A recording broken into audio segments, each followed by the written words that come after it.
അതായത് 1981 രൂപീകൃതമായ special group കമാൻഡോകൾ M1 സ്റ്റീൽ ഹെൽമറ്റുകൾ, ബുള്ളറ്റ് പ്രൂഫ് ജാക്കറ്റുകൾ, AK-47 ആക്രമണ റൈഫിളുകൾ ഉൾപ്പെടെയുള്ള അത്യാധുനിക തോക്കുകൾ ഉപയോഗിക്കാൻ മൊസാദിൽ നിന്നും പഠിച്ചിരുന്നു. അറബ് ലോകവുമായുള്ള നമ്മുടെ ബന്ധം നിലനിർത്താൻ അക്കാലത്തെ ഇന്ത്യക്ക് ഇസ്രായേലുമായി ശക്തമായ നയതന്ത്ര ബന്ധങ്ങളൊന്നും ഉണ്ടായിരുന്നില്ല എന്നത് ശ്രദ്ധിക്കേണ്ടതാണ്. എന്നിട്ടും ഇരു രാജ്യങ്ങളുടെയും രഹസ്യാന്വേഷണ വിഭാഗങ്ങൾ പരസ്പരം സമ്പർക്കം പുലർത്തുകയും പരസ്പര വിശ്വാസം വളർത്തിയെടുക്കുകയും ചെയ്തു. എന്നിരുന്നാലും ഇന്ത്യൻ ആർമി കമാൻഡോകൾ ഓപ്പറേഷൻ നടത്തിയപ്പോൾ സുവർണ ക്ഷേത്രത്തിനുള്ളിൽ ഒളിച്ചിരുന്ന തീവ്രവാദികളുടെ ശക്തിയെ സൈന്യം കുറച്ചു കാണുകയോ തെറ്റായി കണക്കാക്കുകയോ ചെയ്തു.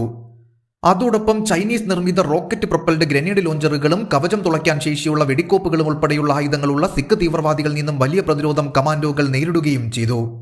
ഇതിനാൽ ഇന്ത്യൻ സായുധ സേന ക്ഷേത്രത്തിന് കുറച്ച് കേടുപാടുകൾ വരുത്തിയെങ്കിലും പതുക്കെ അതിന്റെ സ്ഥാനം നേടുകയും തീവ്രവാദികളെ ക്ഷേത്രത്തിൽ നിന്നും പുറത്താക്കുകയും ചെയ്തു.